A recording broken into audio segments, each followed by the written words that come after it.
what it feels like to be anxious. So I remember going to do this massive presentation in front of 200 students. I've never done a presentation of this kind of size, and I was just sweaty, so sweaty, like I had gone for a long run. My underwear was sweaty, my palms were sweaty, everything was just constantly sweating. Every part of my body, my forehead is covered in sweat. Oh, I was just so anxious at the idea I'm about to go up and do this freaking presentation in front of all these people, thinking, man, the only thing that could be worse is if I wasn't wearing any clothes and I was up front and people are laughing at me. They're all pointing at me. Yeah. There's this feeling of impending doom just before I'm going up to do this presentation. Just severe impending doom. Like, I am going to just collapse here. The amount of energy that I lost doing that presentation and then leading up to it, it was like I didn't have any more energy left. By the time I was like getting through it, it's just so exhausting. I really did need a long nap, a long rest after that. It was debilitating. And the mind was really exhausted because I was running off of adrenaline afterwards slightly. Like, oh, I just got that over with. Huge sigh of relief. It's like a huge thing, like a burden that is being taken off of my shoulders and my chest. So after having finished it, like, oh, now I can relax kind of thing. So it's like this huge weight. This anxiety is like this huge weight around my mid to upper part of the body. It's like just creating this catastrophe of shakiness, of sweating, and I think I masked it pretty well, but it's funny when you're anxious, you can kind of hide it, but if people know how to identify it, which a lot of people don't, and you can figure it out that person's kind of off. Like if they're maybe holding back, or maybe they've got their shoulders down, or maybe they're fidgety, then you know they're probably anxious.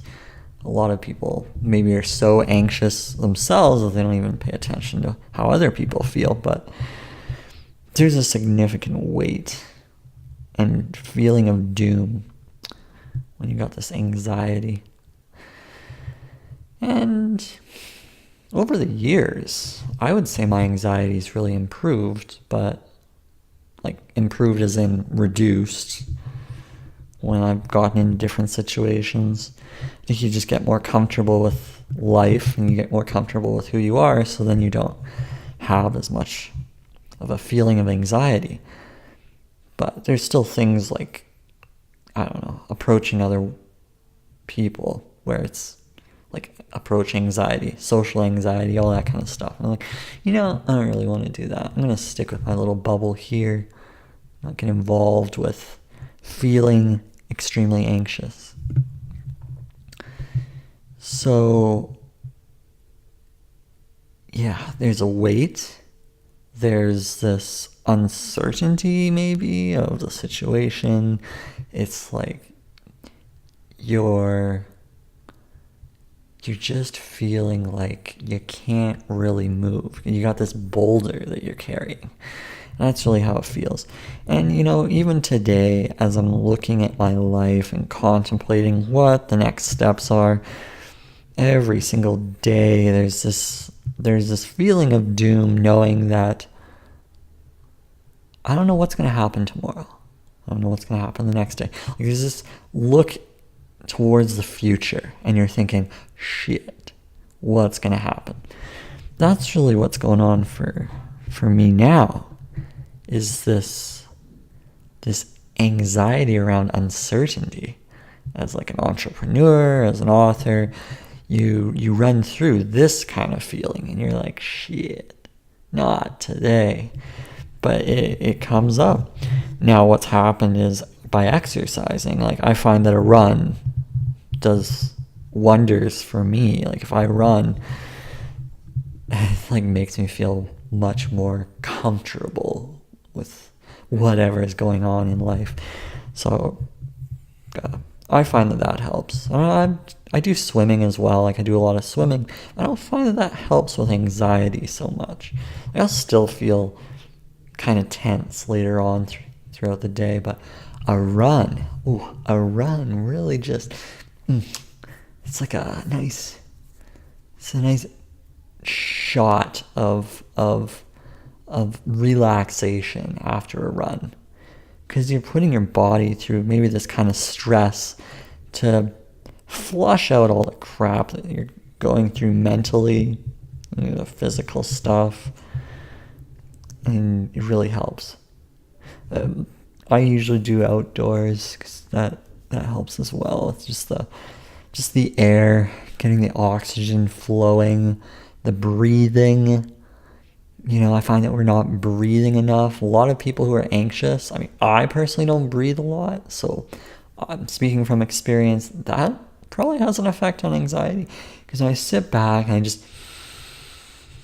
I breathe more, I put some more oxygen through, I find that helps. It's just getting some oxygen going. That kind of helps with the anxiety. Because we're not relaxing. And I think it's even worse today because we're addicted to the smartphones, we're addicted to the computers, we're addicted to the screens. So when we're not around these comfortable objects, right? You're comfortable around a screen. And the minute you got to put that down, maybe you have to go drive somewhere, there's this feeling of anxiety because now you're not attached to something. Now you got to break out of your comfort zone to go and drive or go do something that you're not used to doing. We're so used to being behind screens these days that's our bubble. So anything beyond that is severely anxious for us. It's anxiety inducing. So those are a few little situations, but looking at your life, because I'm 29, about to turn 30, and looking at the future of my life, and I wonder what's going to go on next in my life, and I get anxious around that. It's not as bad as when I was in school, though. Exams were pretty scary for me. I think the speaking engagements were the most scary. Just going up and speaking in front of groups, it's probably the scariest thing that I had to deal with. Exams, I was just like, whatever, let's get it over with. I think other people had more exam anxiety than I did. But maybe at that point I just didn't care. It's just like, whatever, I just want to do this exam, get it over with. Maybe like a deadline coming up and you get this anxiety, this feeling like, oh shit, I'm done with everything, I don't know what to do now. And you're sort of just kind of all over the place, and you kind of get sweaty, and it's so funny. It's just, I don't know, I look at it, it's so funny how our body is reacting to these situations.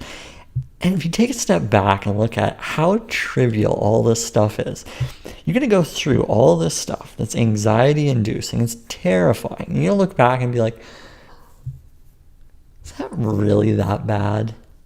There's this girl, actually the most anxiety inducing thing that I've gone through to date would be asking a girl out. And this is the most anxiety inducing. I was just so sweaty. This is even worse than the public speaking in front of 200 people. It's terrifying. I had to ask for her phone number. At the end of the day, I had a sticky note. I'm like, here's a pen, here's a sticky note, phone number. And I did it in a very shaky, very shy way. And I think it was like a pity date, probably, because I just looked like a disaster. And that's so funny that I look back on it. Like, is that really how I handled myself? Is this really that difficult? I mean, it's just a conversation with a person. Does it have to be this scary? And it doesn't. But I think a lot of people just have to go through these feelings. You have to put yourself through this shakiness, this impending doom, this disaster, this feeling that you're going to just collapse right there on the spot, this feeling that you might die from it. Just go through it. Oh, so once you get it over with, it's huge weight that's lifted off your shoulders, and then you get more and more used to it, right? Then it's like, oh yeah, I can do this, and then you want to just keep doing it. You go and you thrive on this idea of making yourself uncomfortable. Then you can get really addicted to just being uncomfortable. That's a really good thing to go through, but the only way you're going to get there is through experiences, through trying these things out. And I'm nowhere near where I want to be. I'm still super tense. Women still scare me, still create a lot of anxiety in my life, and just the idea of it. But I know that it's part of life. It's part of just getting out there and knowing that failing is okay, and the anxiety around it is normal. Like, the breathing is helpful, the exercise is helpful. I mean, you can do one thing: just move, just get out there and get your body moving. That takes care of most of the anxieties of the world. Maybe you got a job interview and you're terrified. Maybe go for a run before you go. Like, just go for a run. Or do some push-ups. I don't know. Get your heart beating. Maybe your heart's not moving enough. So don't let it bother you, though. Also be okay with the fact that, okay, you're anxious. You're feeling anxious. It's deep inside you. This is okay. I'm okay with this feeling.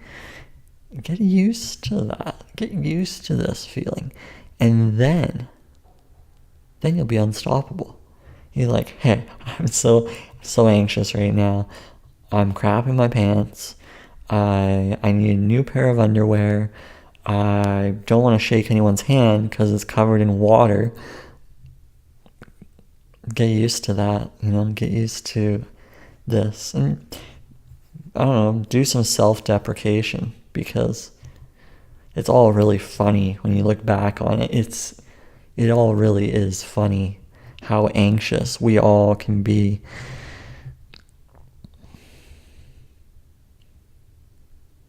And don't really compare yourself to others. It's a common thing. You're like, oh, I wish I was as confident as that person.